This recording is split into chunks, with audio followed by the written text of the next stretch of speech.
Laissons un temps les parcs, Arachné, Pénélope, Arlequin et Frankenstein dans les noirs et les blancs des mots imprimés. Qu'ils filent, tissent, coupent, revêtent et raccommodent les fibres et les êtres en des scènes indéfiniment répétées à chaque relecture et réécriture. Repartons du tissu, de sa matière même, des propriétés qui le caractérisent.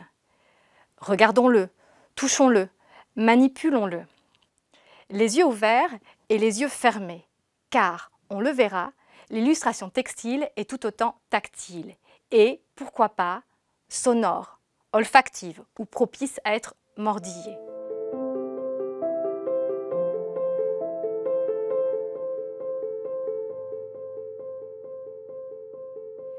Elle touche, en ce sens, les tout-petits, dont elle compose la première littérature. Quiet Book, ou livre d'éveil, premier imagier et livre interactif. Album transformé en tapis de lecture et en jeu de pop-up visuel. Elle s'adresse encore à l'histoire et la mémoire, celle des femmes particulièrement qui s'y adonnent. Elle parle au grand âge, art intimiste des réminiscences et des récits de vie par le tact et la vue. Elle s'adresse aussi à celles et ceux qui malvoient, inventant une nouvelle sémiotique pour leur raconter des histoires, des savoirs, des expériences sensibles. Ou encore à celles et ceux qui ont des perceptions différentes du monde, des formes et des matières, comme chez les enfants autistes.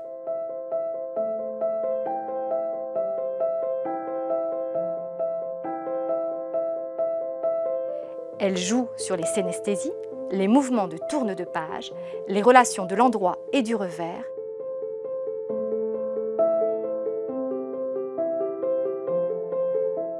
et ce, y compris quand elle est photographiée, reproduite et imprimée dans l'univers papier des livres.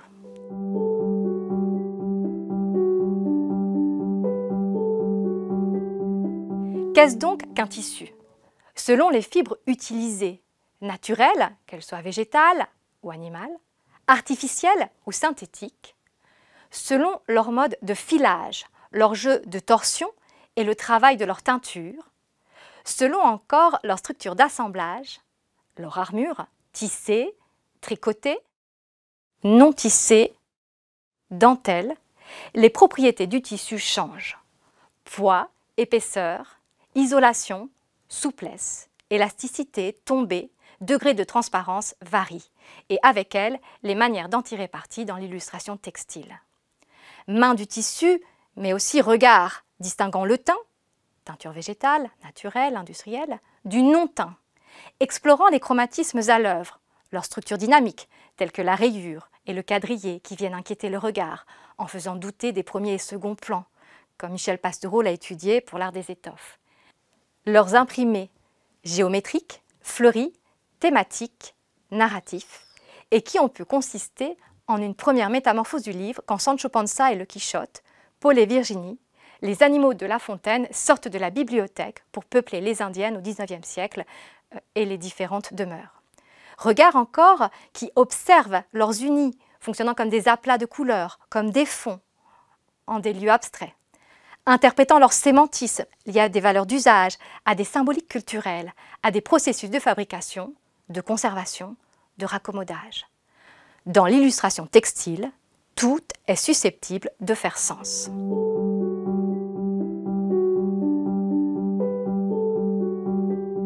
Et d'abord, faut-il en faire nécessairement quelque chose? Sous-entendu, quelque chose d'utile, tel un drap de métisse, un vêtement pour petite fille, une poche de collier résistante.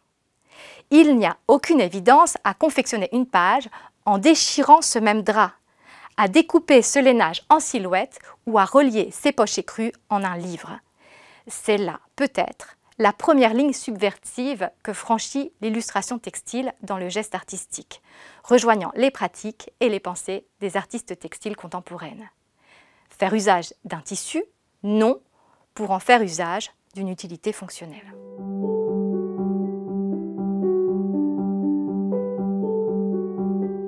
Les artistes, autrices, illustratrices textiles, ce sont majoritairement des femmes, sont très conscientes de cela, à commencer par Annie Albers et Sheila Hicks à travers leurs tissages, qui deviennent tout sauf utilitaires et domestiques. Écriture, abstraction, paysages figuratifs ou mentaux, personnages, notation de voyage, comme un journal de bord textile. Ainsi, la série de tissages intitulée Les Minimes de Sheila Hicks. Bien souvent, même, l'illustration textile ne vient pas illustrer textilement un texte qui serait déjà là, disponible au format papier. Elle participe d'une littérature textile qui dialogue avec toute une production textile d'art et d'artisanat. Livres d'artistes, poupées, sculptures, installations, etc., vers lequel elle attire l'objet-livre en une métamorphose singulière. Dans sa magnifique Ode à l'oubli, en 2004, Louise Bourgeois confectionne le poème textile en remployant des morceaux de vêtements portés par elle dans les années 1920, dont sa robe de mariée. Elle les agence en configuration abstraite, géométrique, fondée sur le pli, sur l'application, le patchwork et la broderie. Or, les pages contiennent plus que la seule mémoire privée des étoffes portées. En elles se glisse la certitude du souvenir de ce qui n'a pas existé.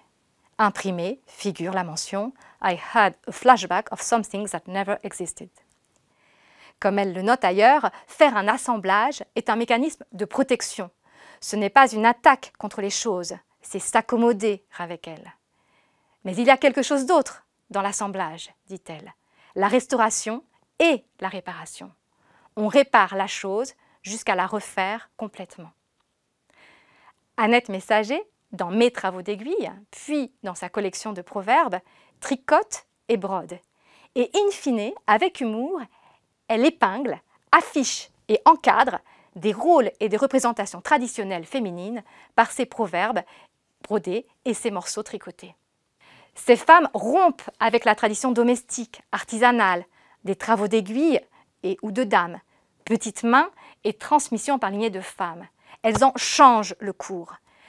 Elles déplacent par prélèvement les habits portés et les tapisseries raccommodées des armoires et des maisons pour leur assigner de nouveaux espaces sensibles, artistiques et parfois même politiques. Elles transforment malicieusement ou rageusement le matériau d'usage en pièces de l'œuvre, tel Raymond Darcier et son jeu de dames grand format. Je cite « Je décris également avec crudité et ironie le lien qui unit la ménagère à la serpillière, en cousant une serpillière propre à une sale, jusqu'à concurrence de 16 serpillères, d'où mon jeu de dames. Je nettoie, ils salissent.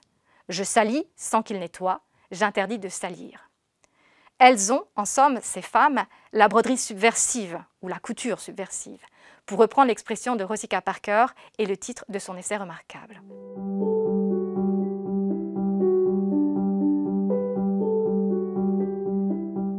On retrouve cette inquiétude et cette attention affectueuse aux vies textiles des étoffes et de leurs techniques, à l'œuvre également chez les artisanes et illustratrices autrices textiles, et ce, dans toutes les échelles de leur production. De la pratique familiale du livre en tissu pour l'enfant à naître, cadeau de naissance d'un genre tout particulier. De celle éducative pour les générations d'enfants à faire grandir.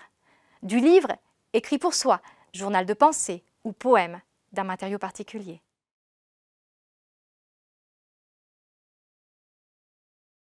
De la pratique encore de transmission horizontale des savoirs en atelier et de sa pratique communautaire, particulièrement vive en Amérique latine, pour se saisir politiquement, artistiquement et collectivement d'une parole qui porte, qui témoigne, qui est visible et se fonde sur des solidarités et des sororités. Fresques textiles éducatives, testimoniales, politiques, écoféministes, pour protester contre le détournement de l'eau, pour faire un mémorial collectif et itinérant à celles et ceux qui sont mortes du Covid, pour documenter la parole des femmes et leur lutte féministe. Du livre tactile, encore, inclusif pour des malvoyants, comme le travail remarquable, assez unique au monde, de la maison d'édition Les Doigts qui rêvent, basée à Talent, près du Dijon.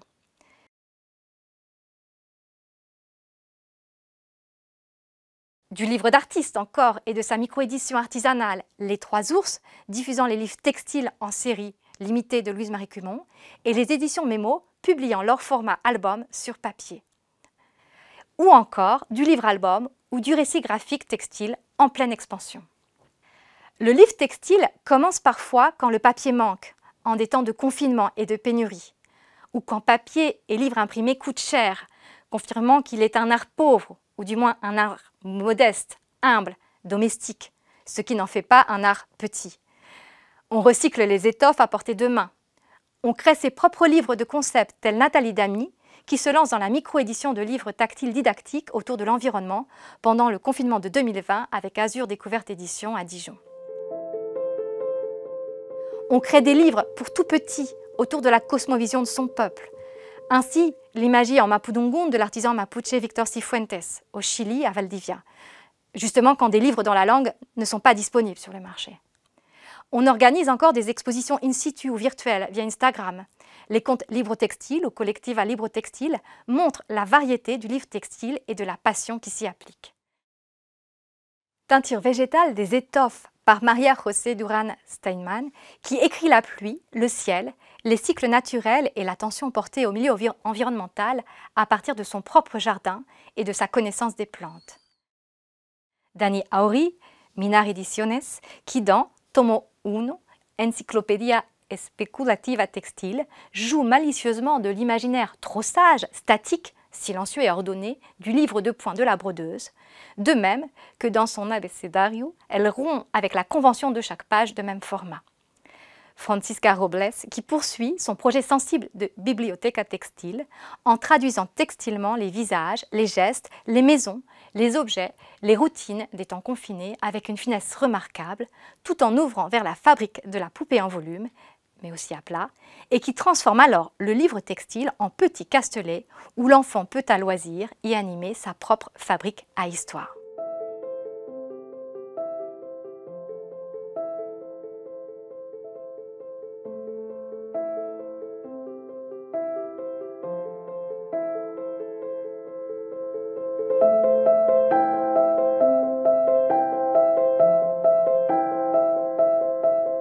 Le tissu, l'artiste Sheila Hicks le décrit comme un matériau mou, pliable.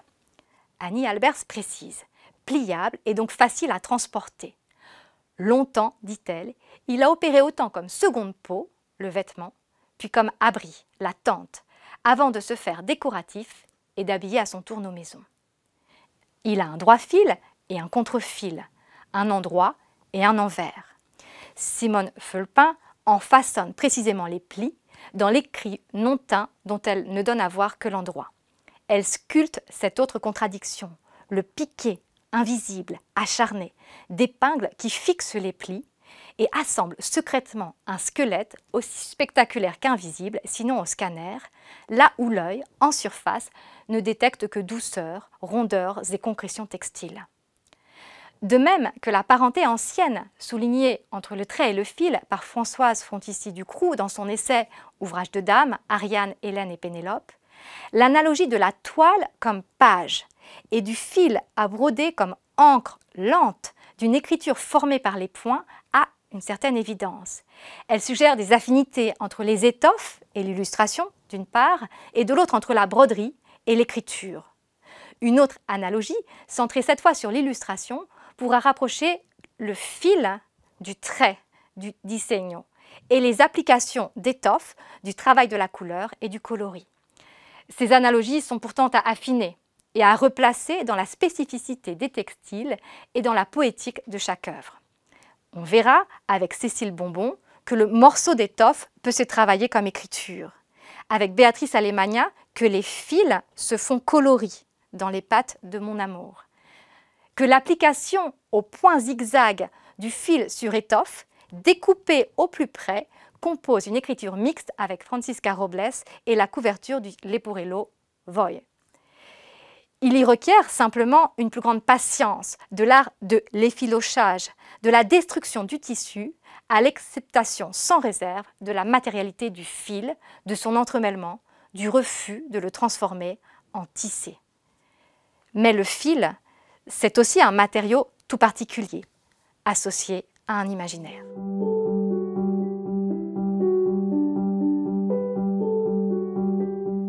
Dans son enquête remarquable sur les apprentissages féminins, façon de dire, façon de faire, la laveuse, la couturière, la cuisinière, l'ethnologue Yvonne Verdier analyse comment la blancheur des draps a appelé la macule des fils rouges.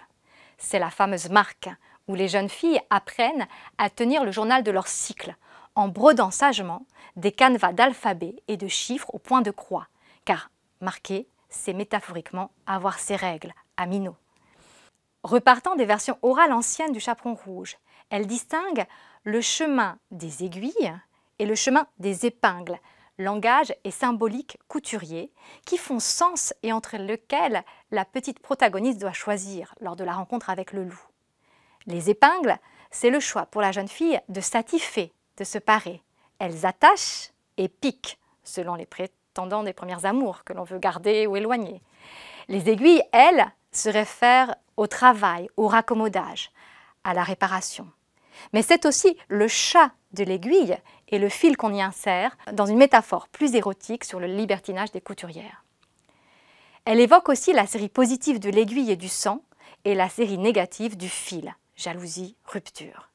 Rosika Parker y insiste, répondant affirmativement à la question de l'écrivain Olivier Schreiner, le stylo et le crayon ont-ils plongé dans le sang de la race humaine aussi profondément que l'aiguille, au seuil de son essai.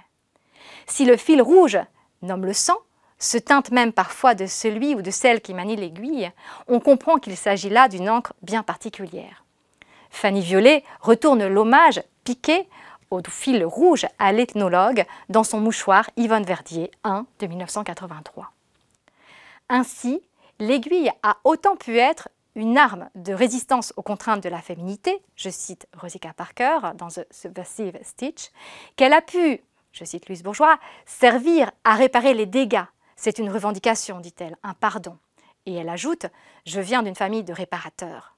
L'araignée est une réparatrice. Si on abîme sa toile, l'araignée ne s'énerve pas. Elle la tisse et la répare. Métaphoriquement, l'aiguille raccommode du désuni et du décousu, du dépareillé, autant qu'elle apparie de l'improbable, de l'arbitraire, de l'inédit. Iwona Chmielowska remarque, pour le dire brièvement, je cherche à établir des relations, à recoudre, à lier avec des fils invisibles les phénomènes qui sont parfois impossibles à assembler. Une aiguille, un fil et la couture, c'est une belle métaphore de la vie. D'où l'extraordinaire vitalité du fil, et notamment du fil rouge, comme motif polysémique dans l'illustration textile contemporaine. Fil maillotique, générant maille à maille, point à point, le personnage chez Martha Ingerska et Sabine de Grief. Métaphore du cordon ombilical avec Aurélie William-Lévaux et chez Tissot d'Artois dans son Petit Pousset. Fil de l'histoire, de la reliure et du poème, Anne Herbault dans Sans début ni fin ou Iwona Chmielowska, Aubier, tous les deux, dans un livre non traduit. Marie-Noëlle Horvath encore dans Tous en mitouflé. Mais fil aussi de la violence, de la déchirure, de la blessure, de la césarienne et de la suture, par exemple chez Johanna Concejou dans son Chaperon rouge. Elle observe d'ailleurs « Le fil rouge m'a beaucoup aidé à raconter cette histoire finalement. Il n'est pas apparu tout de suite. Il aide à montrer pas mal de choses dans cette histoire sans vraiment en montrer des scènes cruelles. Le fil rouge, qui est au début un ruban, devient le fil de l'histoire qui va redonner la tourne de page, pourrait-on compléter, et, dit-elle, redevient un ruban à la fin. Il joue un peu tous les rôles. Chez Béatrice Alemagna, dans Mon amour, c'est moins la